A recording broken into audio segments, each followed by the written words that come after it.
At inisip niya, napakamasamang tao mo, ibubunyag ko ang iyong pagkakakilanlan doon at tatakbo ako sa Chang'an.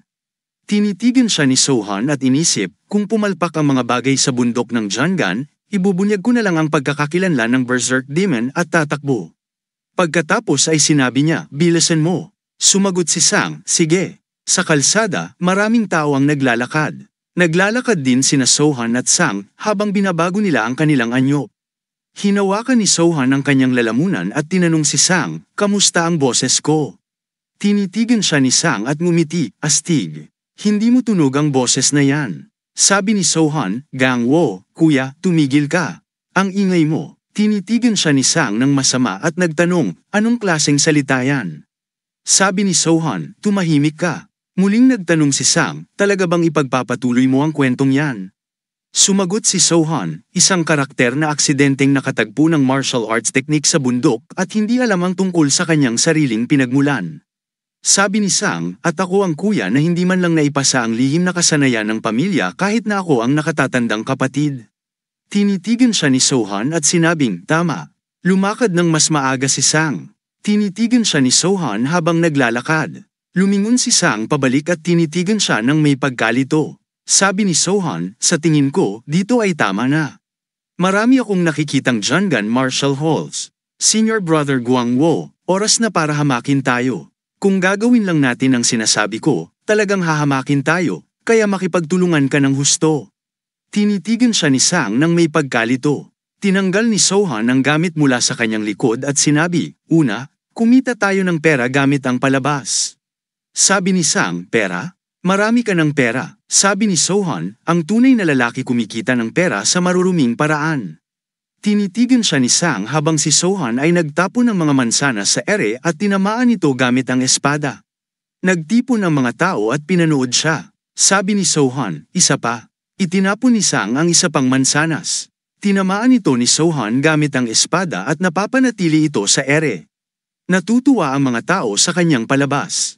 Itinapon niya ang mga mansanas sa dalawang hilera, tig-3 mansanas bawat isa, at tinignan ito. Pinutol niya ang mga ito at bumagsak ang mga mansanas sa lupa. Nakatayo si Sang malapit sa kanya. Ang mga miyembro ng Jianghan Martial Sect Squad ay nakatayo rin doon. Ang pinuno ay nagsabi, medyo magaling ka sa mga mabababaw na trick na yan.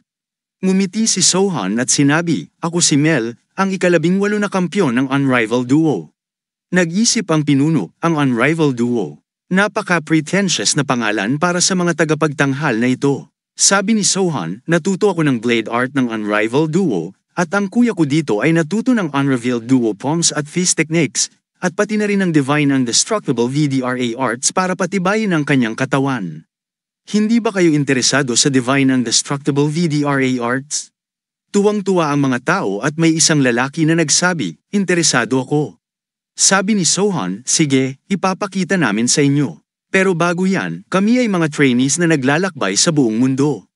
Ginagamit namin ang perang nakukolekta namin mula sa inyo para makakain ng mabuti, makatulog ng maayos, at maging magagaling na martial artists. Ibinaba niya ang bag sa lupa at muling sinabi, sana isipin ninyo ito bilang pamumuhunan sa mga hinaharap na magagaling na martial artists. Naghagis ng mga barya ang mga tao, at isang babae ang nagsabi, sana'y magtagumpay kayo. Yumuko si Sohan at nagsabing, salamat. Tinitigan siya ni Sang habang hawak ni Sohan ang espada sa harap niya at sinabing, kuya, ipakita na natin sa kanila ang Divine Indestructible VDRA arts. Tinanong ni Sang, bakit? Kinuha ni Sohan ang mga panel na gawa sa kahoy mula sa bag. Tinitigan siya ni Sang at nagsabi, akala ko gagamitin mo ang mga kahoy na panel. Sabi ni Sohan, tumahimik ka. Tiningnan siya ni Sang ng masama. Pinulot ni Sohan ang isang panel at ngumiti, narito ang matibay na kahoy. Hinampas niya ang kahoy sa lupa at nagsabi, tulad ng nakikita ninyo, walang daya rito. Buksan ninyong mabuti ang mga mata ninyo at manood. Itinaas niya ang kahoy na panel at inatake si Sang. Tinitigan siya ni Sang, nagulat. Hinampas ni Sohan ang kahoy malapit kay Sang. Galit na sinabi ni Sang, sira ulo ka. Natawa ang lahat. Tumayo ng tuwid si Sohan at nagsabi, ayan, ayan. Biro lang yon. Para sa ganito, dapat sa ulo, hindi sa balikat. Kuya, maghanda ka na. Tinitigan siya ni Sang at tinanong ni Sohan, kuya, anong ginagawa mo? Huminga ng malalim si Sang at lumapit sa mga tao at pumwesto. Mula sa likod niya, totoo na ito ngayon. Bibilang ako ng 3, 1, 2, at bigla niyang hinampes ng malakas ang ulo ni Sang. Nagulat ang mga tao habang nabasag ang kahoy na panel. Binilang pa rin ni Sohan ng 3 pagkatapos ng paghampas, at itinaas ang nabasag na kahoy, Indestructible VDRA Arts. Tinitigan siya ni Sang ng galit, at lahat ng tao ay nagsimulang tumawa. Ang leader ng grupo ay nagsabi, parang hinampes niya ng malakas, pero baka nilagyan na ng bitak ang kahoy bago pa man. Galit na nagsabi si Sohan, sino ang nagsabi niyan? Tiningnan siya ng leader ng nalilito. Kinuha ni Sohan ng isang kahoy na panel at lumapit sa leader. Hawak ang kahoy sa harap niya, tinanong niya, ano ang sinabi mo? Kaya mo bang panindigan yan? Ngumiti ang leader at sinabi, ang bilis mo namang magalit. Nanginginig ang mga tuhod ko, napaka nakakatakot mo. Sabi niya, sino ang nakakaalam kung nilagyan mo ng daya ang kahoy? Malakas ang hampas mo, pero, sabi ni Sohan, kung ganoon, bakit hindi mo subukang magpatama mula sa pekeng kahoy na to? Galit na tanong ng leader, hindi ka ba masyadong malupit? Alam mo ba kung nasaan ka? Ngumiti si Sohan at sinabi, hindi ko alam, pero mahalaga ba kung paano ako magsalita? Kung tama ka at talagang may bitak ang kahoy na ito, hindi ka masasaktan kapag tinamaan ka. Isang tao sa karamihan ang sumigaw, oo, subukan mo. Sabi ni Sohan, makikita mo kung makakaya mong tumanggap ng hampas mula sa kahoy na to. Ngumiti ang leader at nagsabi, napakakatawa ng palabas mo. Lumakad siya palayo kasama ang kanyang grupo. Ngumiti si Sohan at sinabi, mukhang natakot siya. Huminto ang leader at galit na nagtanong, ano? Sabi ni Sohan, wala. Mag-ingat kayo, mga martial artists ng dakilang Jongan sect. Lumingon ang leader at bumalik sa kanya, galit na nagsabi, isang simpleng tagapagtanghal ang maglalakas loob na sabihin na natakot kami. Ngumiti si Sohan at sinabi, sabihin mo na lang kung natatakot ka. Galit na sumigaw ang leader, gago ka, at tinadya ka ng malakas si Sohan sa bibig. Tumilapon siya palayo, nagulat ang mga tao sa pangyayari. Damyugo ang ulo ng leader. Tiningnan niya ang dugo ng naguguluhan at hinawakan ang kanyang ulo, dugo. Hinampas siya ni Sohan gamit ang kahoy. Umupo ang leader na nakasandal sa kahoy, at sinabi ni Sohan, pasensya na. Galit na sinabi ng leader, nasisiraan ka na ba? Lahat ay nakatingin sa kanila nang may pagkamausisa. Tinitigan ni Sohan ang kahoy na patpat at nagsabi, oops, napahampas ako ng hindi iniisip. Tinitigan siya ni Sang at naisip, hindi iniisip. Sinadya mong tanggapin ang sipa at hampasin siya sa ulo. Ang paraan ng kanyang pagkataranta ay gusto kong hampasin siya. Lumapit ang iba pang miyembro ng squad sa leader at nagtanong ng may pag-aalala, kuya, ayos ka lang. Ano ang gagawin natin? Tinitigan sila ni Sohan. Kinuha ng leader ang espada at itinapat kay Sohan. Sabi ni Sohan nang may takot, ikaw ang unang umatake, at ngayon, huhugutin mo ang espada mo para sa ganitong maliit na bagay. Sabi ng leader, walang dahilan para matakot. Sumama ka sa amin sa Marshall Hall. Dahil mukhang gusto mo ang paglalaro ng kahoy, gagamitin ko rin yun. Tumingin si Sohan kay Sang at nagsabi, Kuya Gwangwoo, ano ang gagawin natin? Nagtanong si Sang, ano? Sabi ni Sohan, sige, tara na. Tinitigan siya ni Sang at naisip, ano ang ibig mong sabihin sa sige? Sinabi ng leader ng squad, sumunod kayo sa amin. Sumagot si Sohan, sige, at tinawag si Sang, kuya. Tinitigan siya ni Sang. Sabi ni Sohan, dalhin mo ang pera. Tinitigan siya ni Sang ng galit. Pinag-impake nila ang kanilang gamit at sumunod sa squad. Isang lalaki sa karamihan ang sumigaw, mga martial artist ng Jongan NCT, huwag kayong masyadong mabagsik. Isang babae ang nagsabi, tandaan nyo ng mabuti ang mga mukha nila. Tumingin si Sohan sa kanila at nagsabi, huwag kayong mag-alala. Isang lalaki ang sumigaw mula sa likuran, unrivaled duo, kaya nyo yan. Isa pang lalaki ang nagsabi, mag-ingat kayo.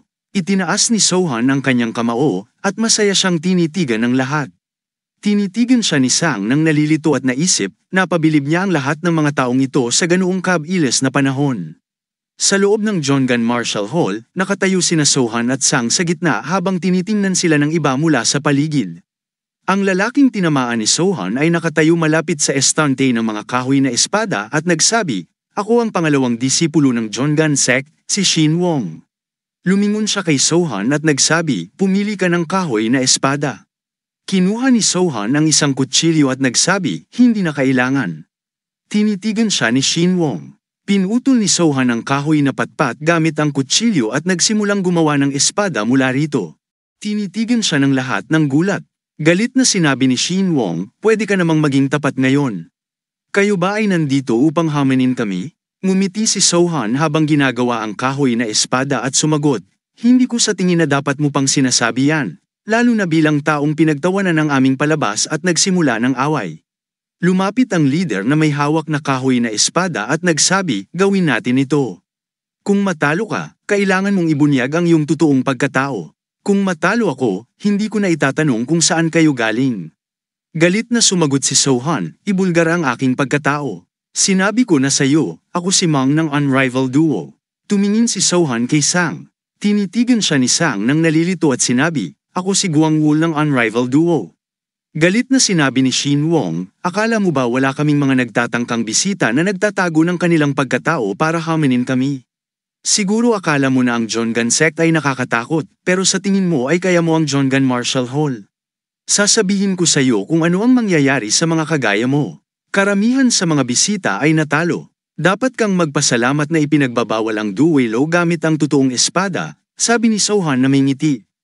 Sabi nga namin, kami ang Unrivaled Duo, anong sinasabi mo? Galit na tanong ni Shin Jong, tapos ka na ba? Sinuri ni Sohan ang mataas na kahoy na espada at kalasag, ngayon ay tapos na ako. Isang lalaki ang tumakbo patungo sa kanila at galit na nagtanong, anong nangyayari dito? Tiningnan siya ni Sohan. Sinabi ni Shin Jong, Kapitan, may bisita dito na naghahamon. Kahoy na espada lang naman, kaya huwag mag-alala. Sabi ng kapitan, hindi ko alam kung sino ka, pero magiging masalimuot ito kapag nasaktan ka. May maraming babala mula sa mga nakatataas. Sumagot si Shin Jong, oo, hindi ako lalampas sa hangganan, huwag mag-alala. Bago pa niya matapos ang sinabi, sinaksak na ni Sohan siya sa likod gamit ang kahoy na espada, at nabali ito. Bumagsak siya, at sabi ni Sohan na galit, akala mo ikaw na ang pinakamagaling. Siguradong wala ka talagang alam. Isang lalaki sa paligid ang tinawag siya, Kuya. Isa pa ang nagsabi, ano ba yun? Kinuha nila ang kanilang mga espada at galit na sinabi, hayop ka. Sagot ni Sohan, gusto niyo bang sumugod lahat sa akin ngayon na nanalo ako? Sinabi niyong bawal ang totoong espada. Akala niyo ba ginagamit ko ito dahil wala akong totoong espada? Galit na sinabi ng isa pang lalaki, inatake mo siya nang hindi siya handa. Sagot ni Sohan, nang hindi handa. Sinabi kong handa ako. Naguluhan ang lalaki at tinanong, ano? Sagot ni Sohan, sa tingin ko, dahil sobrang kampante siya, kaya napaka-relax niya. Lahat sila ay nalito at tinitigan siya. Itinapon ni Sohan ang sirang kahoy na espada at nagsabi, Kuya, tara na. Tinanong ni Sang, ano? Tinitigan siya ni Sohan at nalito si Sang. Huminga ng malalim si Sohan at tumakbo. Gulat si Sang at sumunod sa kanya. Tumakbo ang mga martial artists sa likod nila at sumigaw, huminto kayo. Parehong tumalon sina Sang at Sohan at nawala sa mga puno. Nagulat ang isang lalaki at tinanong, paano sila naging ganito kabilis habang tumatakbo sa hangin? Tinanong ni Sang si Sohan, bakit tayo tumatakbo? Pwede naman natin silang patayin lahat. Sagot ni Sohan, ipapaliwanag ko mamaya, pero ang mas mahalaga, kailangan kong kumain ng kahit ano. Tinitigan siya ni Sang at tanong ni Sohan, bakit mo ako tinititigan ng ganyan? Sumagot si Sang, wala naman. Anong kakainin natin? Tumigil si Sohan at sinabing, kahit ano. Sabi ni Sang, sige. Sa Jongan Mountains, habang naglalakad sina Sang at Sohan, nagtanong si Sang, ano ba ang punto ng Unrivaled Duo na performance na yon? At least, bigyan mo ako ng paliwanag bago tayo madiskubre. Sagot ni Sohan, sigurado ako na ang mga unang disipulo ng Jongan Sect ay hinahanap na tayo. Wala silang matatanda o patriarch na makikialam para sa reputasyon lang, dahil lang sa ilang mga lalaki sa Martial Hall ang nasaktan. Maghihiwalay tayo at bibirahin ang mga disipulo isa-isa. Kailangan lang natin silang bugbugin ng sapat para hindi sila makagalaw ng ilang panahon, tapos aalis na tayo. Tinitigan siya ni Sang at sabi, maganda pakinggan. Sabi ni Sohan, hindi ko na mahalaga kung papatayin mo sila o hindi. Gagamitin ko ang kahoy na sandata ko, pero gagamitin ko ang espada kapag kinakailangan. Tandaan mo ito, ang mahalaga ay hindi kung ilan ang papatayin natin, kundi ang Jongan Sect ay natalo ng isang grupo na tinawag na Unrivaled Duo. Tinitigan siya ni Sang nang nalilito. Ngumiti si Sohan at nagsabi, ang Jongan sect ay hindi natalo ng Berserk Demon. At ni Jin Sohan, ngunit sa unrivaled duo, tiningnan siya ni Sang at naisip, alam niya eksakto kung ano ang kinatatakutan ng Orthodox faction, at ginagamit niya ito sa kanyang kalamangan. Nakakatakot na hayop. Sinabi ni Sang, Mongol, kinikilala kita bilang isa sa amin. Dahil ako ang una sa 4 na demonyo, mas mataas ka sa akin. Tumingin si Sohan sa kanya at nagtanong, ibig mong sabihin yun? Sumagot si Sang, oo. Sinabi ni Sohan, hindi ko kailangan yun, at ang ideya ng pagiging superior o inferior. Alam mo ba kung gaano kalakas ang aking mga master? Dapat ay alam mo sila, kung hindi man kahit sino pa. Dagdag pa ni Sohan, palagi nang kasama ng Venom Demon ang Immortal Physician. Kaya mo ba silang labanan? Tinanong ni Sang, magkakasundo ba kayo ng iyong mga master? Hindi mo sila makakaaway kailanman? Tumigil si Sohan at sinabi, kahit pagustuhin ng buong mundo na patayin ang aking mga master, kakampi ako sa kanila. Kaya huwag mong subukang makialam, ikaw ang unang papatayin ko. Tiningnan siya ni Sang at naisip, ganito siya katapat sa Venom Demon sa kabila ng lahat ng pagpapahirap na naranasan niya. Ito ba ay swerte ng Venom Demon o likas na ugali lang ni Jin Sohan? Sa kahit anong paraan, naiinggit ako sa Venom Demon. Sinundan siya ni Sang at sinabi, tatandaan ko yan. May isang bukal ng tubig sa kanilang daraanan at pareho silang tumigil at tumingin dito. Sinabi ni Sohan, ang lamig at ginhawa dito. Dito tayo mag-training hanggang matagpuan tayo ng Jongan sect. Tumingin si Sang sa kanya at nalito, anong klaseng training? Tumingin si Sohan sa kanya at sinabi, Kuya, anong ibig mong sabihin na anong training? Palaging nagte-training ang unrivaled duo sa tabi ng talon. Tumingin siya sa tubig at sinabi, ulit, mararamdaman natin ang malakas na pagbagsak ng talon sa ating mga ulo habang pinapatahimik natin ang ating mga magulong isip. Tiningnan siya ni Sang nang nalilito at huminga ng malalim na galit, sige na nga, lumalala na naman ang kabaliwan ng nakababata kong kapatid. Tara na, kahit anong sabihin mo, gagawin natin. Pareho silang naupo sa mga bato, nakayuko ang mga binti sa ilalim ng talon, at pumikit. Sinabi ni Sohan, Kuya, ito ang unang beses ko dito sa Jongan Mountain. Tinanong ni Sang, ganoon ba? Kumusta ito kumpara sa Wudong Mountain? Sagot ni Sohan, sa tingin ko mas hindi nakaka-relax dito. Matarik at magaspang ang lupain, parang anumang bagay ay maaaring mangyari dito. Muling nagtanong si Sang, kumusta naman ang Wudong Mountain? Binuksan ni Sohan ang kanyang mga mata at sinabi, ito ay isang kamanghamanghang lugar, parang ang bundok mismo ay ang Wudong Sword Immortal. Muli kong nakita ang tradisyon, at naramdaman ko rin ang kapangyarihan ng Orthodox faction. Tinanong muli ni Sang, kumusta naman ang Wudong Sword Immortal?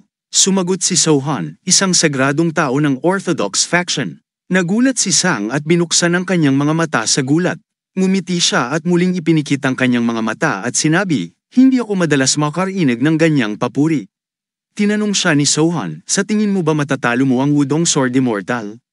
Binuksan ni Sang ang kanyang mga mata at sinabi, bata ka pa siguro kaya hindi mo pa alam. Pero nung ako'y bata pa, ang pinakasikat na masasamang tao sa Gango ay ang 2 elder ng Yin at Yang.